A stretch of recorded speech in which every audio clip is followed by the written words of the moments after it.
let's take a look at what these 8 powers represent. Now, understanding that the word power has responsibility, that the word power has the capacity to be able to alter, change, and affect things. Now, with each of these powers, some of them are fairly self-evident, and some are a little bit more esoteric in nature. But the first one that she explored with us was a power that we all have to experience in our lives if we truly want to be people that are going to truly make a difference. And she looked at this in the context of understanding that if you are going to create something new, you're going to require a really profound quality. A quality that sometimes has to go in the face of convention. A quality that sometimes has to fly in the face of what's socially acceptable. And sometimes what it has to do is to fight against the resistance that's there, and it's called the power to face up. She described this as courage. The power just to face up to what's needed.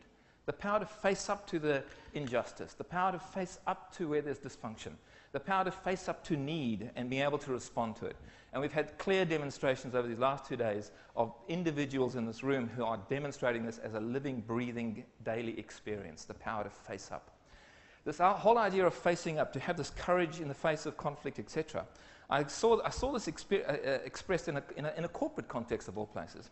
I sometimes do a little bit of coaching. I'm not that good on the coaching side of things, but I occasionally.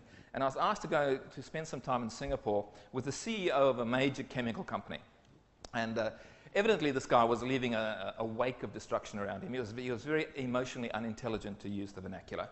And I met him. He was from America. That's not that it had anything to do with it, but he was a Texan guy, big. He wasn't anorexically challenged. He was a substantial guy. He looked a bit like Jabba the Hutt, without wanting to cast too many dispersions on the bloke. But he had a temper. That was one of his issues. He had a quick temper. So we're sitting. I'm in my first meeting. I've only known him for a few hours. So I've been hanging around with him. And we're sitting in the monthly meeting where they had all the country managers from around the region to do their monthly report. And the young guy from Malaysia, the country manager from Malaysia, a Chinese guy, started to go through his report. And he got a number wrong. I don't know.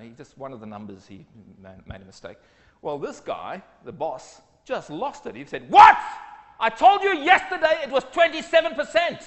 And now you're saying it's 17. What the hell's the matter with..." And it's an explosion of rage, right? So, I mean, the whole room just... the eyes turned to the Chinese guy and this guy here, because we're no longer participants, we're spectators in this thing. And this explosion of rage occurred. And then, after he had finished, this young guy, the Malaysian country manager, looked him straight in the eye and he said, "When you shout at me in front of my colleagues like this, I find it deeply humiliating. It's completely unnecessary for us to do business like this. What I ask of you in future is that you treat us with respect and courtesy. I made a mistake. Yes, I acknowledge that. But next time, let's deal with it as adults. Thank you." How cool is that? Right? I mean, right there, bang, face up. And I then turned to Jabba, right? Because I'm now thinking, what's going to happen now, right? And the response was extraordinary. He went, "Yeah, sorry, you're right. I was overreacted. I beg your pardon. Please forgive me." And the meeting progressed. Now I thought, I wonder if this is passive-aggressive, right? I wonder if we're going to get, after the meeting, he's going to do his thing. So I go into the office and I say, "So what did you think of that country manager there?" And he said, "Wasn't that impressive? That's the sort of people I respect. Because you see, Colin, I have a bit of a temper. I have a bit of a temper." I said, "Yeah, I know. I've got that." And this, I think, is one of the powers of facing up, is that it inspires others. And it draws respect. It draws respect. But it does require that critical quality of courage. This young woman went on to say that courage is something that can become a habit. You habituate it. And what you used to think of as courage just becomes your norm.